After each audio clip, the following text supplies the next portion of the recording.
I'm going to do it since Lane doesn't have his headphones. Welcome to the Streakers Island Podcast. Okay, I'm done.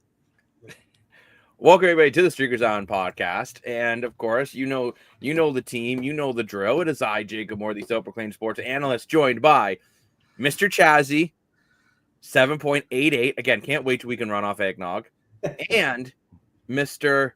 Birthday Boy. Yes, special day on the island here.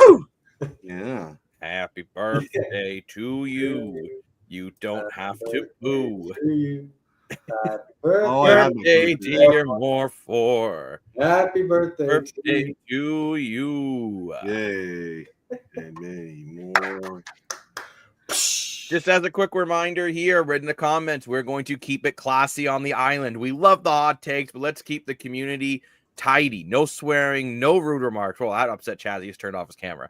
Any comments that drift too far off course will be washed away. The island's all about great sports talk, not rough waters. Let's keep it smooth sailing. Unlike the Toronto Argos, who are not smooth sailing, but a Toronto team that is smooth sailing right now is the Toronto Blue Jays. And Lane Dashco is chiming in here on a bit of his takes on the Jays game today.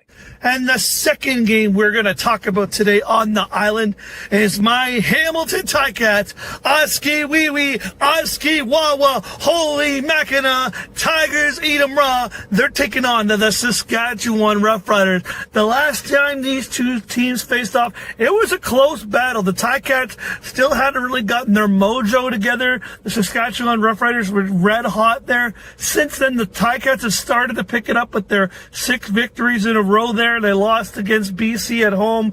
A stinging loss there that happened late in overtime after Tim White, who's my new enemy, by the way, dropped that ball to lose the game, to give it up to Mr. Clipboard, Nathan Rourke. And yeah, so the Ticats coming off a big loss. The Saskatchewan Roughriders have been steamrolling teams. Trevor Harris, one of the most accurate passers in the CFL. He's going to probably be accurate today. Both quarterbacks don't make a lot of mistakes. So it's going to be on who makes the biggest mistake in this game. It's going to come down to who makes the one turnover. I'm hoping the Ticats win. I don't have a lot of confidence, though. I think the Saskatchewan Roughriders will be too much for this Ticat defense. I'm going to take the Saskatchewan Roughriders, but I hope the Ticats prove me wrong and bring home the W. See you later, boys. Well, I apologize there. I'll be honest. I hit the wrong button, but that is A-okay. I was going to say that. So we'll quickly get into this Ticats matchup before we get more into the Jays. Before we do anything else, we got a quick happy birthday shout out to the birthday boy, Mr. Moore for your money from Key. Happy birthday, Dan. Chazzy, you ready? Chazzy, you're being called out here. Ready for Labor Day. I actually am starting to sweat a little bit because of how well Fajardo is playing. So that whole Elks team is playing really well, but I think Hamilton, they really want to avoid losing back-to-back weeks, right? And you're coming against a Rough Rider team that is, I think they're the best team in the CFL right now. I think that's fair to say. Yeah. So this is a real powerhouse battle. And we did speak to a big Ticats fan earlier in the week, Rick from CFL Fights Cancer. That full interview is live on the channel now on Facebook, Instagram, YouTube, and TikTok. So if you haven't had a chance to watch that full interview, we sat down with him for about half an hour. So make sure you check that interview out. But I do think this will be an interesting game for the second end of for the top of our doubleheader in the Canadian Football League. But now, for some reason, the video of the Blue Jays is just not wanting to load into StreamYard from Mr. Dashco. But the Toronto Blue Jays are playing today, second half of a doubleheader. Not second half, like the last game of the whatever they're playing today. And you can tell I didn't get a chance to finish my coffee. But how are we feeling about the Blue Jays right now? You know what? They came off a thriller of a comeback. Kirk steals a base, which really brought in a lot of momentum. You can laugh. I really think that was a momentum thing for Toronto. And I agree. 100% it was. Talking getting about guys second base, plays. And like Vladdy giving him second base is amazing. Yeah. I thought that was awesome. Who's starting for the Jays tonight, Mr. Chazzy? Lauer. And his last start was shaky. So I think his last couple have He'll been play well, though. I expect a big game today. Just like you said, this momentum, and especially after last night, like these bats got to be ready today, and feeling Eric comes out with a good performance. Well, and you know what? Their August has been okay. So, but I think they really got to pick it up. I don't think their August has quite been good enough for momentum right now and the chemistry. Like this is what we're used to when the Jays are going into the playoffs. The key is that is August if they haven't fell apart yet. That's the key. And I do agree with you, Key, absolutely here that we all need to stand up against cancer. And absolutely. And it is great to see that it's an ugly beast, and it's great if sports can help out to try to spread the word, awareness, and raise some funds. On that interview itself, the QR code for the donation link is on the entire interview. So if you do want to donate to the CFL Fights Cancer, please do so. And you could get a tax credit too, depending. Well, Dan loves to hear about tax credits. He's like, I'm Mr. Calculator, right? He is Mr. Calculator. That's good. That's good to know. And don't forget, between the CFL doubleheader, Jacob and I will be, maybe it'll just be me, I don't know. I'll be jumping on here to make a big special on that birthday announcement that you all want to see. So definitely stay tuned. Exciting. Just like that. Absolutely. But you know what? The Jays are coming off a big win against the Rangers. And I feel like this is a series they kind of need just to kind of right the ship a little bit. I really feel August has been up and down. It hasn't been terrible, but it hasn't been absolutely incredible. We all knew the schedule was going to get tough in August. Yeah, but Dan, we all knew the games were going to get harder in August. Good teams win in August. That's what I'm saying, and we're winning at the moment. We're not winning all of them. But we're winning more games than we're losing. That's not true. Well, we're very close. And, we all predicted that we were going to fall apart in August. We're halfway through August now. We haven't fell apart yet. And Key, absolutely just quickly say that if you don't, some people aren't in a financial situation to make donations, but just help spread the word. Well, that's whether the it's key. whether it's watching and sharing the latest interview we did, it's sharing the website to CFL Fights Cancer. It's just being there for somebody. There's a lot of share that's not monetary, right? Exactly. Even just sending out your thoughts, prayers, good vibes. Maybe you convince Chazzy to take me to the salon. Who knows? But no, it's just I feel with the Jays, it's mid-August. Let's get going. Let's get on a bit of a roll. Let's put this division to bed. That's how I really feel right now. If and that's how the Jays have, and also too, I'm just saying it. My Argos suck. The Leafs, they never do anything. The Raptors will not be a contender this year. No, of course not. Oh, that Rogers Center chemistry with the fans last night. That was the entire city is relying on you to do something this year. Not the city, for country. The crowd erupted when Kirk took that base. That was so cool. Yeah, it was amazing. That's some old Blue Jay baseball that we're used to. The crowd was. That's gotta be up there. It's too bad it wasn't a key point of the game. Well, I guess it was in a way. The game. Yeah, we would change the game, but that's gotta be up there with the Joel Springer grand slam and the Batista bat flip. It was that cool of a moment because Harvey Angel Kirk, everyone loves him, right? He's a super nice guy. He's a fan favorite. He's an all-star when it comes to a catcher and a batter, but the poor guy can't want to save his life. So the fact that he stole a base, the whole crowd just erupted. It was an amazing, amazing moment. And that's what we're seeing in this Blue Jay season. We're seeing a bunch of little moments here and there, but all the moments add up and brings the team together. And it's not even just the good moments. You look at that one series, I think it was LA Dodgers, and the Jays were losing the game 9-1, and Komet hit a home run. I was so impressed because they handed Komet the home run jacket, and he didn't even wear it. And that's something new that we've seen with this Jays that we haven't seen in the past. In years past, like, oh, hey, you had a home run. Good job. Here's a cookie. Blah, blah, blah. Now it's like, no, we're losing 9-1. This is not the time to celebrate. And that's the way winning teams act. You know, you look at the Argos, for example. They get up losing. Did they celebrate after they get a touchdown or a sack? No, not really, because they don't care. They care about winning games. And this is what we're seeing with the Blue Jays finally this year. Okay, Dan, I hate saying it. The Argos can't care about winning games because they don't know how to win games. Not this year, but I mean in years past, I do agree with you. And I think the bigger thing for the Jays right now is I just think it's starting to click. You're seeing timely plays just made. And we weren't seeing that a little bit in the start of August, but I think they're getting back to it. That's why I say this is your chance. Yes, you're playing some good, like the Texas Rangers are our 500 club. We got to pay Brissett next. Well, we're starting to see I'm not even worried about the offseason next. You need to worry about right now about who you're facing next. The Pirates are well below 500. Your records are basically flipped for the records. And then after that, you go against the Marlins, who I believe, they're also under 500. So the Jays have a good stretch here. If you can win these 3 series coming up, finish this one off tonight, at least that's where you get a guaranteed series win the series against the Pirates, and then win the series against Miami, all of a sudden you're putting yourself into some success. And they're getting some help. Do you know what they're getting back? George Springer is back in the lineup today for the Toronto Blue Jays. And Bieber's close.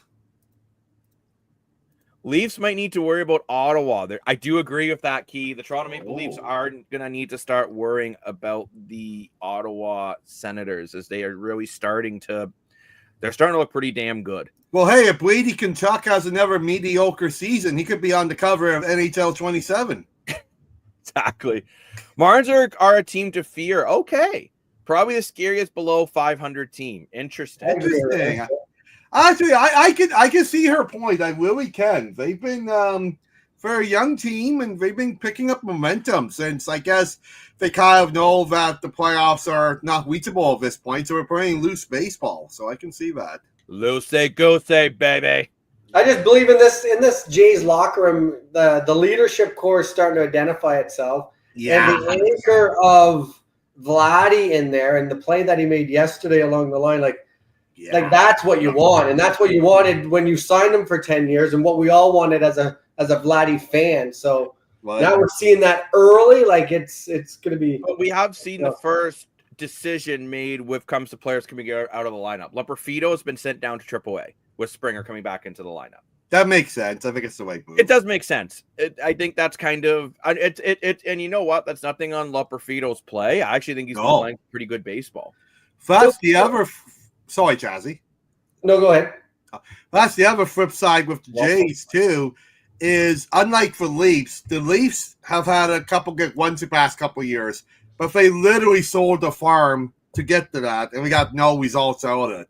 The Jays, however, are in a good spot. They have good players signed for a while besides the Brissett, and they didn't sell the farm. You still have great players like Joey Loperfido down there. You got some great young pitchers. You got some great young heavy hitters. You got some high draft picks. Like, this team could be seriously good for like probably the next at least 5 years. Okay. Let's slow down. They haven't even made the playoffs yet. Let's get to the dance. No, but they have a foundation to build on. Can I dance with me, Jacob? Let's win a round.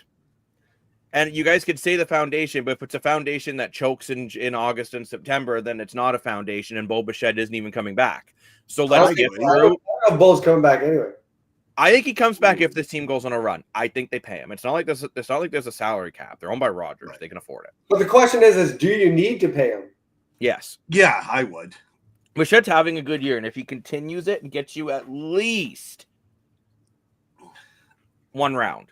How long are you going to sign him for? Probably not a 10-year deal the way he did for Vladdy. Maybe Vladdy was 15, and I would try to sign for double digits, as crazy as that sounds. I would try to sign for minimum 10 years because you think about it, you have Vladdy locked in for your future.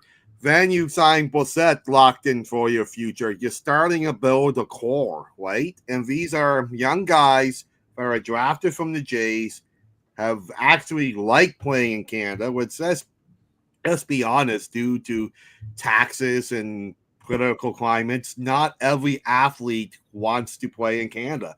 So if these guys actually want to play in Canada, they want to stay here long term.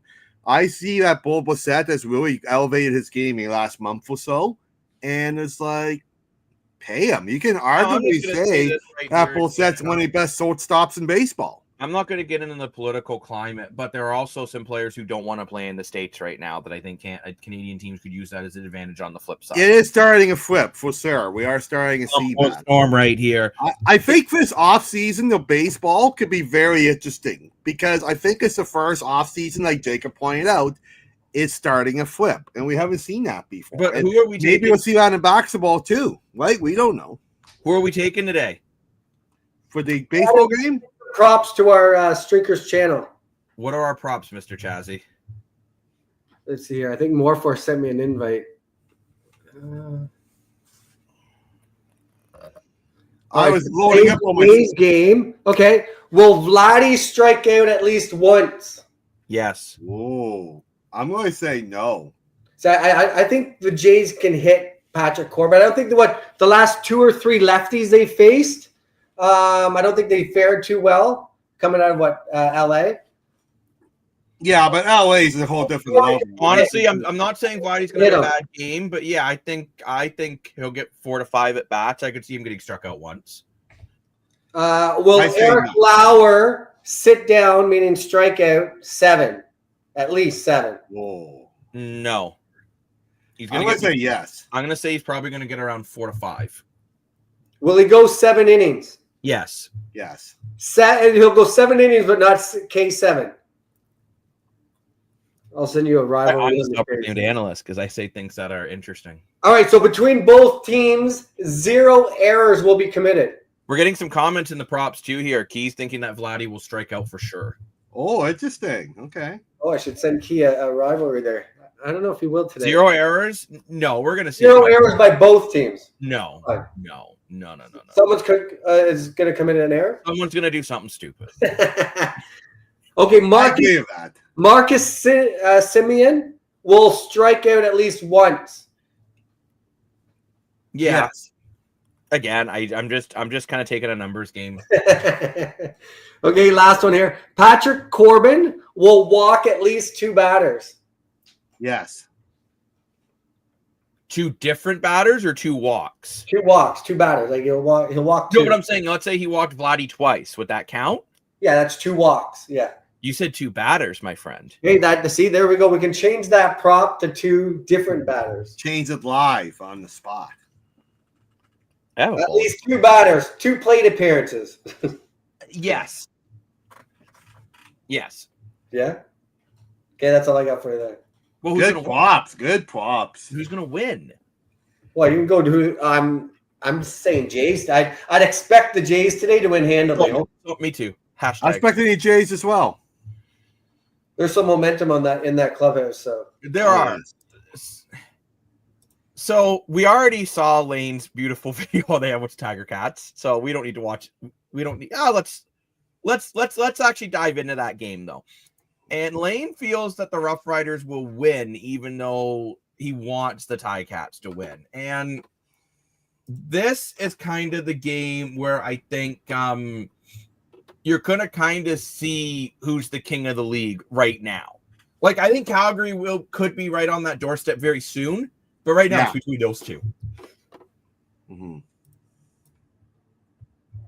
Oh, I love to look at Jacobs. But I muted my mic, unlike Morphor. He always just sneezes and I don't know what he's doing. I think he's frozen. Not frozen, just be you. But that's some talent. I do want to bring in my favorite game show.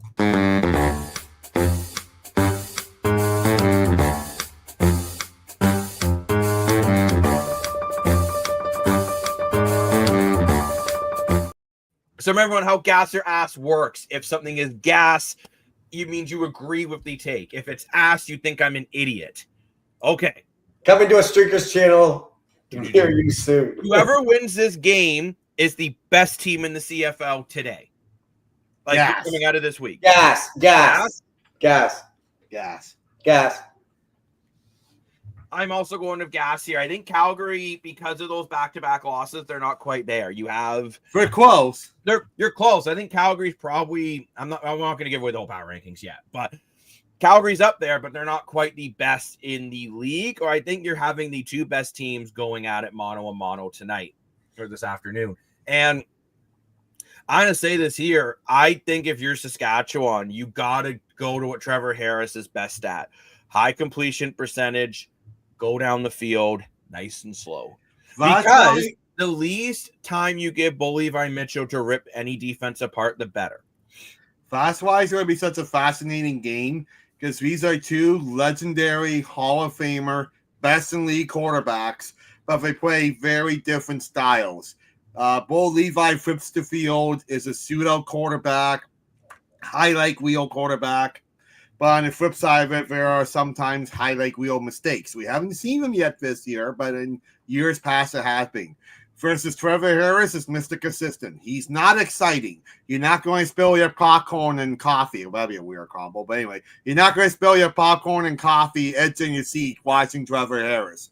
But he's not going to make that mistake, and he's going to consistently flow 10 to 15 yard plays, eat down the clock, really manage the drives, and ultimately win the game. So we'll see who's going to win. Hands down, guys. I think it's Sass, to be honest, close. So I do agree. I think this will be a close game. And when we look at the quarterback stats, Joey Morfor's talking about. Well, what a cup. What? Jazzy's cup is sweet. It's very random. Okay, but Bo Levi Mitchell is 2,865 yards, 21 TDs to 3 interceptions. Completion percentage, 96.3. Efficiency rating, 112.5. Wow. Trevor Harris, mind you, this is in 2 less games. 2,183 yards, 13 touchdowns to 4 interceptions, but the completion percentage, 75.2. Overall efficiency rating of 119.7. So you're basically having two very good quarterbacks, but in very different ways. Bo Levi Mitchell is more of the bomb the ball down the field. Trevor Harris is more about taking his time. And it will be interesting to see which defense can find a way to slow down either offense. Yeah. And this is where I think Saskatchewan has the bigger advantages at the running back play, right? I think AJ Ouellette is arguably one of the best running backs in the CFL. He's got a big game today. I'm calling that. And Hamilton's run game is kind of just okay. Like, I feel Greg Bell's been okay. Yep. Better than the Argos. Oh, that's not saying much. Are you expecting a big game from Lawler? I would say yes. so. I think he's got to get going. Yes. Yeah, 100%. 100%. That's what's going to win. Like Jacob says, that's what's going to win or lose the game, is whoever can play versatile versus system and whoever can't play versatile versus system. So question, since his big game that he had, like his total sort of like targets is down, why is that? Is that just the coverage going into those games? If you're going to go double team me, teams are like, okay. So they just double teaming him. I said that statement from Lawler was going to kind of bite him. They did. So I think that is your big reason why. If wondering what I'm doing here, I'm just pulling up the depth chart for today's game. Oh, I thought you were dancing. So I was leaning Saskatchewan, but I'm sort of hoping for the Tiger Cats today. Oh, Catholic. I'm going to sound super petty right now, but that's okay. Yeah. My Argos basically have to win out to make the playoffs, so it's probably not happening. The next nicest thing would be to watch the Hamilton Tiger Cats fall apart. I'm 100% with Jay. What were your thoughts after last night's game? After last night's game, he was Clanky Jacob 100 for sure. Well, do you know when the parent says, I'm not mad, I'm disappointed? Clanky Jacob. That's how I felt after that game, because I see people constantly blaming the offense in Toronto, and I don't think it's the offense I don't think the offense is the issue. Never mind Cranky Jakey. Should have seen Dan when I said cut Chad Kelly, use that salary to fix the rest of the team. But we're looking at the Riders today. On my birthday, he says that too. Junior could be back. Isn't he like a quarter of a salary cap? Yeah, basically. Chad Kelly's the second highest paid quarterback in the CFL, and I'm not being awful. Since that contract, he's played 10 games.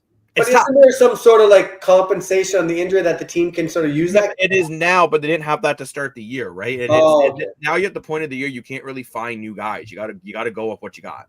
I thought Dozier had a great game for Toronto, though. Dozier had a great game, 100%. But it's not looking good for your Argos. Oh no, I honestly think they're done. Yeah, they're going to keep trying. They're going to keep playing hard, but I think they're done. Well, they got to make statements of who wants to play here next year and who believes of this being a speed bump and wants to continue being a part of a winner culture in the future, right? There's a sideline change going into next year. We were discussing coaching. I think Ryan Dinwiddie, you're going to give him another year. I really do. And I think though it could be time to go to one defensive coordinator and a new special teams coordinator. Is there That's one kind of my thoughts on it? Because also too, I don't know if you saw it, Chazzy, but John Haggerty made a really boneheaded decision when he went to punt the ball. Thought he had no time. He had plenty of time. Ran around in a semicircle and then threw the ball 5 yards to an ineligible receiver on a 3rd and 21. Whole thing makes no sense. So then as he's going off on the bench, and Ryan Dinwiddie looks like he's going to murder him. He's yelling and screaming at him. Haggerty basically, but with another symbol that I won't use. It wasn't shown on the broadcast, but I saw it somewhere else online. And it's to the point now after that, I'm like, I think you got to consider cutting John Haggerty. If he's going to be the like best punter in CFL, bro. It doesn't matter. If there's an attitude problem, get it out of there. Oh, boy. But well, Mr. Chazzy, put up a fine, but I think a big cut needs to happen to shock the dressing room. Yeah. I thought you just cut half your dressing room last year. You lost a lot of your defense, yes. The offense pretty much stayed the same besides the runnings. So who's a staple guy that you let go that's having a good year somewhere else? Well, that is the funny thing, funny enough. Most of the guys they let go aren't killing it. Dejan Boboye is having a very good year. Yeah. That was the one. Deshaun Amos is having a very good year in Hamilton. He is, yeah. Priester's having a very good year in Ottawa. Yeah. Is it Ottawa? Yeah. The entire defensive line they let go isn't doing much. No. And the new defensive line's been pretty good. Yeah. Dijon Allen's having a decent year in BC.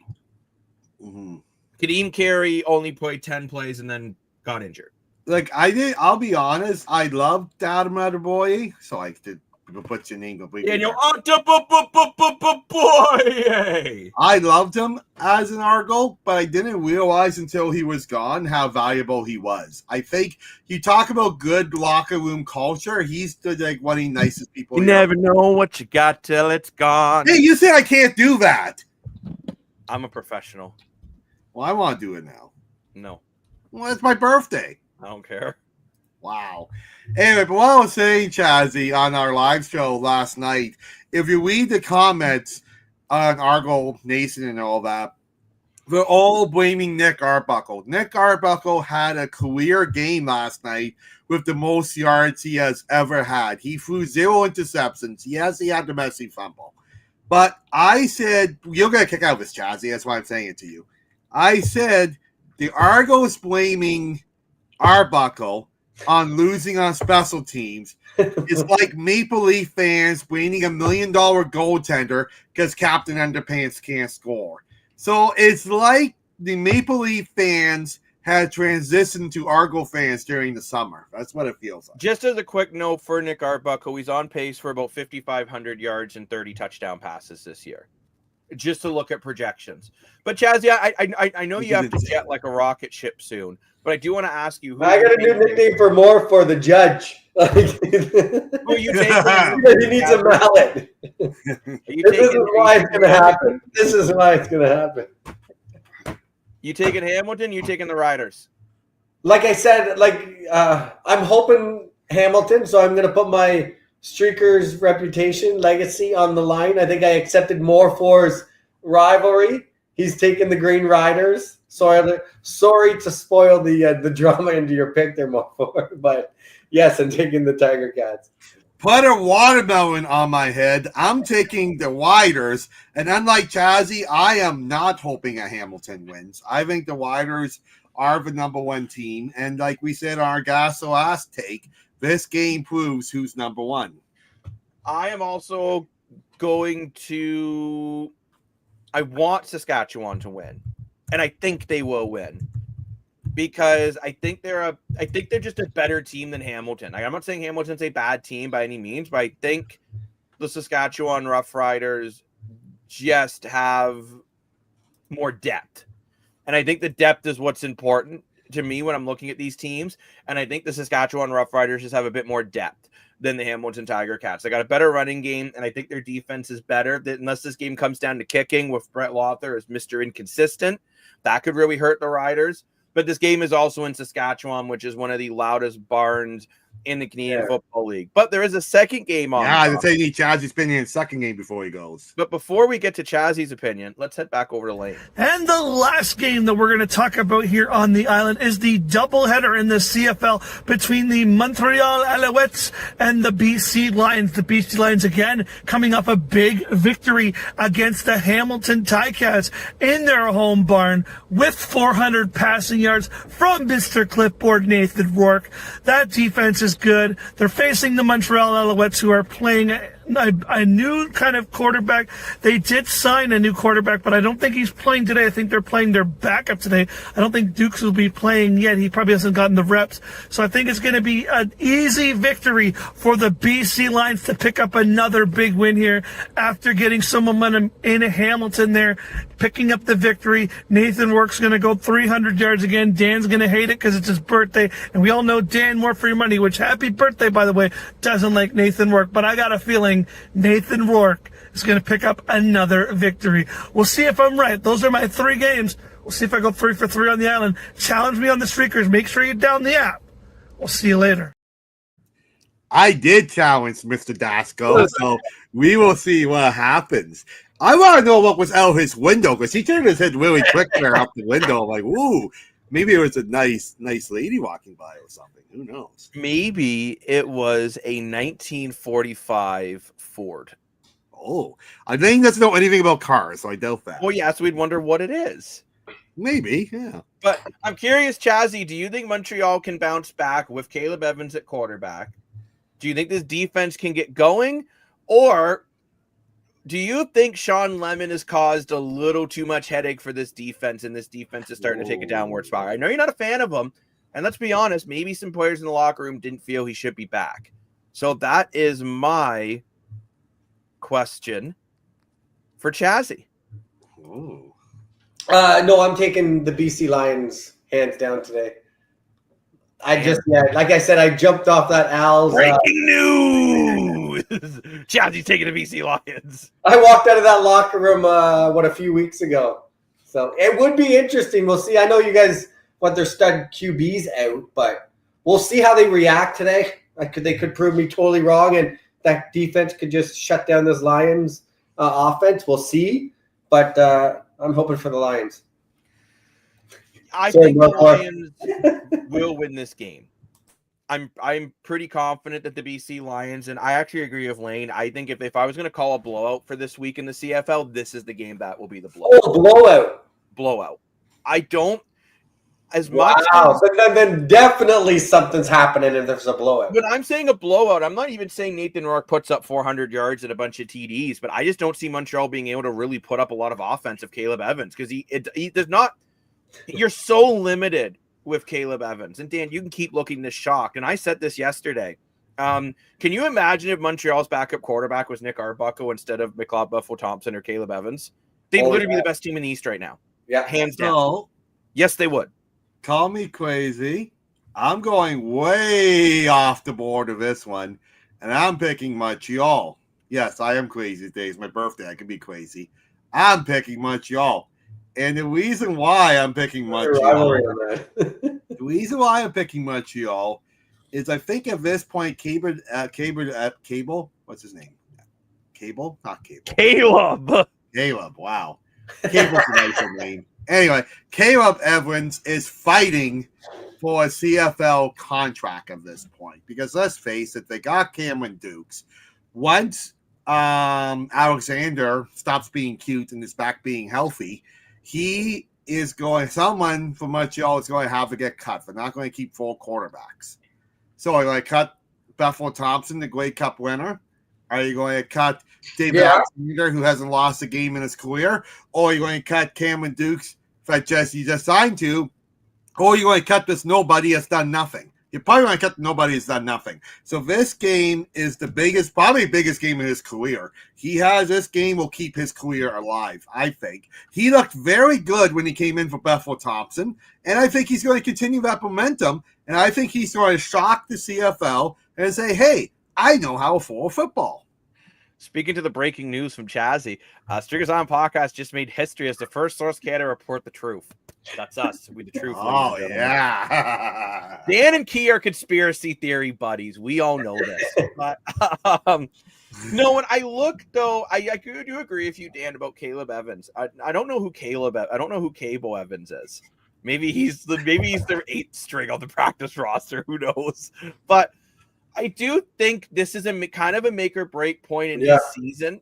And I'm not his season. I'm almost even going to say in his CFL career, because there are so many good quarterbacks in the Canadian Football League. Like, let's be honest, Steven. Dan's going to hate me for this take. Trey Ford is probably good enough to be a starter in a different situation. Nick Arbuckle was proving he's good enough to be a starter. Cody Fajardo was proving he's good enough to be a starter. Cameron Dukes had an over 50% winning percentage as a starter in Toronto and couldn't even get a job to start this season. So you're looking at this, and for a guy like Caleb Evans, this is really his opportunity to try to run away. But Chazzy, I think you have to run away, don't you? I never want to run away, but enjoy the games this afternoon. Let's go Jays, and hopefully catch you guys later on the post game. We will be back for a post game and also going up that street board, taking more for here for a couple rivalry wins. Yes. Also, make sure, Chazzy, you're locked in for between the games when Mr. More for Your Money puts out his huge announcement. Oh, big news! Yes, we'll be tuning in for that. It'll be a very good achievement for Dan to have his first ever breaking news on the island.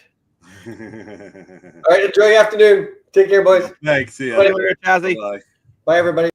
Bye. So, Dan, how do you think Montreal can beat BC? Like, that's my $1 million question to you. Like, when you look at Montreal and the way they're playing of late, how? Yeah, they're not playing that well defensively. I'll tell you how. All to save their bloody life. They have a mediocre run game. I don't see how they're going to beat BC. I'll tell you how. Montreal just has to play their game and play consistent and know the limitations. They know Caleb Evans is not a Hall of Fame quarterback. They know he's not going to flip the field. That's good you know that. Yeah, they all know that. But they know they can work. They got to get 10 yards in 2 plays. If they continue managing the field and do that, and if the defense comes well, and plus is York, I think York is kind of like, I think BC's a little bit like Hamilton. They get a little bit of an attitude problem when they start doing good. They start getting a little cocky. I think BC is going to come into this game half asleep, which is really sad. I feel bad for the owner, Mark Dolman. Huge shout out to him. We've talked about the Island here before. He puts in so much effort to getting people to his games. He's doing a car show. They have the PNE, which is like, people who don't know, it's like the CNE in Toronto. It's a big summer festival. When you get a ticket to the game, you get a ticket to the PNE too. So he's putting in a tons of effort. It's going to be a big crowd.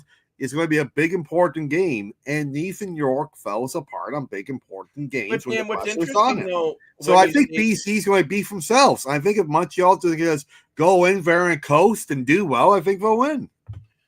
It's interesting to say that with BC, because the rumor is even for them next year, because they have to not have some home games at home. They're looking for a neutral site to have those games versus Toronto. There are three home games where they're losing, and 2 of them are going to be out west, which just makes absolutely no sense. So, Mark Dolman is certainly, I think he's the best owner in the CFL. Well, 100%. And I shouldn't say this when I'm going to. For the first time, I'm disappointed as an Argo fan. I really am. I'm disappointed in Maple Leaf Sports Entertainment. Oh, you mean because of the... Okay, yeah. I'm really disappointed on what they're doing. I'm like, figure it out, okay? There are tons of football fields around. And, like you said, the stadium in Guelph has seats on the one side. then move some, get a truck, hire some movers, and move the bleachers to the other side. It's not That's what complicated. Hamilton did when It's they not played there for rocket science. It won't cost you billions of dollars. Yeah. I can figure it out. Why can't you figure it out with a university degree? I mean, you know what, too? You also have York University. That could have been a nice neutral great spot. spot. You could have done Western out in London. Never great spot. McMaster and Hamilton. Like, you had a lot of options. Yeah. So it's just I don't agree. Why not try something new? We keep saying the CFL has to expand, right? We keep saying we need more, and we figure, oh, we can put a team in Halifax. We can put. No, I do wonder will one of those games end up being like a touchdown Atlantic or Pacific? That's what I think would have been the right thing to do. I really but that still could be the case, Dan. We just don't know yet. What, touchdown Winnipeg? Yeah, we have only seen that 100 times. No. Like maybe, but damn, you gotta remember last time touchdown Halifax had two teams nowhere near Halifax playing. It was Toronto and Saskatchewan. So maybe you're going back to Halifax next year for a game, and that will be a neutral ground for an Argo home game. Well, that's what they should have done, but we're too stupid to do Dan, you're saying they should have. We don't know if that's what they're doing or not. That's what everyone forgets, that what has been announced still could change. The schedule is not out yet. It's not set in stone. And so maybe we are going to see like a touchdown Atlantic or Pacific or something along those lines. Maybe we're going to get a home. Maybe we're going to get a game in Laval. They just built that new stadium to hold 19,000 people. So 100%, because what I was trying to say is we all know where this goes. We all know that will be a team in Halifax at some point. We all know there should be a team in Quebec City. We all know that Vancouver Island possibly could hold a team. So now you're up at 12 teams. But wouldn't it be nice to get up to like a 14-team league and then have 7 teams in each conference? You got to end an even number. So we still need 2 new cities. Like you said, Jacob, maybe it's London. Maybe it's Laval. But this is a perfect testing ground to find out what markets can support a CFL game. So what I'm saying is maybe they'll do like a touchdown London even between Toronto and Saskatchewan. All I'm saying is before everyone hits the panic button, let's just wait and see what it is. And I want to say for Argo fans who have seen a lot of people, and I understand why Argo fans flipping out with this season and flipping out. I've seen a lot of Winnipeg fans do the exact same thing, by the way. And it's kind of me. Why are Winnipeg fans flipping out? Do you mean BC? No, I mean Winnipeg fans. That Winnipeg is not playing well. Yeah, they're 4-4, but they're not playing good football. Yeah, but why are they flipping out? They're not losing any home games. No, I'm talking about in general for like next season and the fans in this season in general. So let me finish, birthday boy. They say when you get older, you get more patient, but I don't know. But you're looking. I think that both of those fan bases need to kind of take stock and be like, okay, the Winnipeg Blue Bombers have made the Grey Cup 5 straight years. The Toronto Argonauts have won 2 in their last 3, 4 in their last 7. You knew eventually both of these teams were going to start to falter. Oh, yeah, that's not. I'm not flipping out about. I think Toronto's record should be about where Winnipeg's is as well. They should be hovering around 500 with the team they have. They've just been finding ways to lose. And Winnipeg, as they do, and I agree with Dan, if the Blue Bombers make the playoffs, I still think there's a chance they find a way to get to that Grey Cup without having to buy tickets to get there. Yeah, exactly. Unlike the Argo players who are going to have to buy the ticket just like we will. But I'll be honest, I'm hoping they don't make it, because if they don't make it, then the tickets will go really cheap. And I'm lucky enough, I made it to 2 Grey Cups in a row in Hamilton and BC. I gotta bet the Hamilton one's kind of easy, but I want to make it so I made 3 Grey Cups in a row. So I'm really hoping. You want to do something the Argos have not done. Make it to 3 straight Grey Cups. Even the Argos are not in it. You know, when we went to the Grey Cup game in Hamilton, Jacob, where it was Montreal versus Winnipeg, that was a phenomenal game. It was. It really was. I will say the Grey Cup is usually a really good game. I don't remember in recent memory a Grey Cup game that just sucked. So I remember some Super Bowls, but not Grey Cups. Yeah. So, but we are getting close to kickoff. So I do want to get into this one here and say, who do you think's going to, Dan, you're after everything we've discussed. We've discussed that Montreal doesn't have much of an offense. We've discussed their defense has been mediocre. We've discussed that Sean Lemon could be causing controversy. You're still taking the Montreal Alouettes tonight. You're a bad debater, Jacob. I'm 100% still taking Montreal, because I feel like this is a game that's really important to prove to I'm just glad I'm not a master debater Evans, like and Cam. not just Evans. It's an important game of glue to Son Lemon. It's like you said, Jacob. It's a lot of controversy with fans and possibly in the locker room. Whether Sean Lemon should be in the league. I mean, his last celebration of peeing like a dog. I don't know why you would pee like a dog to begin with to celebrate a sack. Makes no sense to me. But he did it. It was And odd. he got fined, which again was stupid. So a lot of people are questioning if he should even be in the league. But what can set those people up if he can start winning games? So I think it's very important. And not just that, Montreal has lost what? 1-3 in the last 4 games. Yeah. Montreal was number 1 in the East. Now Hamilton is taking spot. Everyone kept saying Montreal was the best team to make the Grey Cup, best 2 teams in the league, Montreal, blah, blah, blah. And now we just said it here on our Gas or Ass episode that now that Hamilton is the second best team in the CFL. So I think Montreal, not just Evans and Lemon, I think Montreal as a whole group, as a whole locker room, really need to step it up tonight and prove that they're up there in conversation with the best team in the league. Because right now they're not. If they lose this game, they're back to 500. They're not any better than Winnipeg at that point, in my opinion. I mean, I agree with you, Dan. I just don't know if they're going to be able to get it done. Like, And for BC, what do they have to lose this game? a lot, because Winnipeg won. So they need to keep pace with Winnipeg, and Ottawa's won 2 straight. They need to keep pace with Ottawa. Yeah. Crazy enough, I think Ottawa still has a good shot of finding a way to squeeze in, because like Yeah. you look at Montreal's next games, The Argos are eliminated now, down 18. they're not technically eliminated, but Let's be honest here. realistically. But like, what I want to see more from Montreal is I think they need to try to get this running game going to make it a little bit easier for Caleb Evans. I think that's your key to success there. And I think if you're BC, honestly, I think you got to start letting Nathan Rourke just go out there and ball. Mm-hmm. I think he is at that point now, whether my personal feelings aside of the guy, like I said, I've never particularly liked when he called the CFO a speed bump, but Nathan Rourke in 9 games has 2,304 yards, 12 TDs to 5 interceptions. He's playing very well. Yeah. Right. And like, efficiency rating of 106.2, front runner for Canadian MOP right now. I think Who's the favorite for that? I'm just curious. Nathan Rourke's the front runner right now.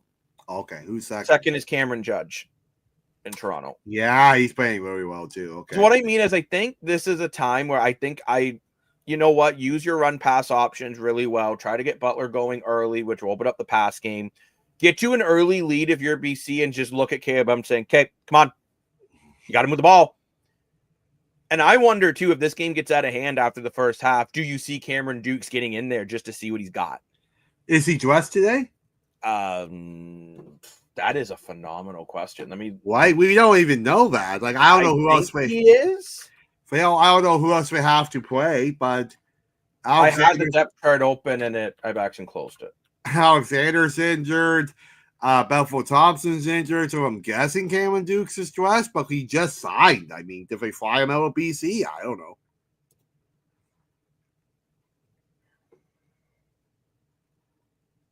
Oh, that's a very old depth chart that Google just showed me. It shows their backup is Vernon Adams Jr. Oh, wow. Go back in memory lane. But I would have. I just mean, no matter who it is, I do think you're going to see potentially Caleb Evans. This might be his last start in the CFL if he can't get it going. That's what I'm saying. Yeah. Yet Cameron Dukes is listed as the 3rd string for this game. So who's the backup? Morgan, who's from the Montreal area. Well, we're in BC. I know. I'm just saying he's from the Montreal area. Like he's Canadian. Okay, I'm from the Toronto area. Dan, that helps with your ratio. So depending. Oh, if he okay. gets in. I don't know why you're making this up, but okay. That's how, for example, that's why Herschel is getting into the lineup now because I had to move some racial things around to get him in the lineup in Toronto. Oh, I should have done that ages ago. I agree with you. But again, for Montreal, I think maybe I'd like to see them try to get Alexander Hollins a little more involved. I think he's a weapon that they're just not utilizing. Was he in BC before? He was. I think he's going to want some revenge. So can Caleb Evans make the throws that he needs to make. I still think BC will win this game. I think this game will be a little bit of a blowout. So right now, I've called my picks for today are the Toronto Blue Jays, the BC Lions, and the Saskatchewan Roughriders. Morfor, can you recap your picks one more time before we sign off? Yeah, I gotta remember them all. Blue Jays, Toronto Blue Jays. Saskatchewan Roughriders, and Montreal Alouettes. It's just the 3 games, right? So you have it. You heard it here whenever you heard it. Hopefully first, because hopefully you're not watching any other pregame show except us right now, because we're the best one on the air. But I think it's time we sign off so we can get ready to watch this couple of thrilling. We gotta eat some KFC now. Dan loves Normally, I say you can't have KFC until the Grey Cup, but since it's Dan's birthday, I made an exception because And we're not making a Grey Cup this year. I'm a lovely human. But thank you very much, everyone, for watching the Streakers On podcast. Remember, we will be back in between the games for Mr. Morfor's big announcement. Plus, we will do a post-game show. Plus, the CFL Fights Cancer interview is live on all the social media. So please go over there and give that a listen and a watch.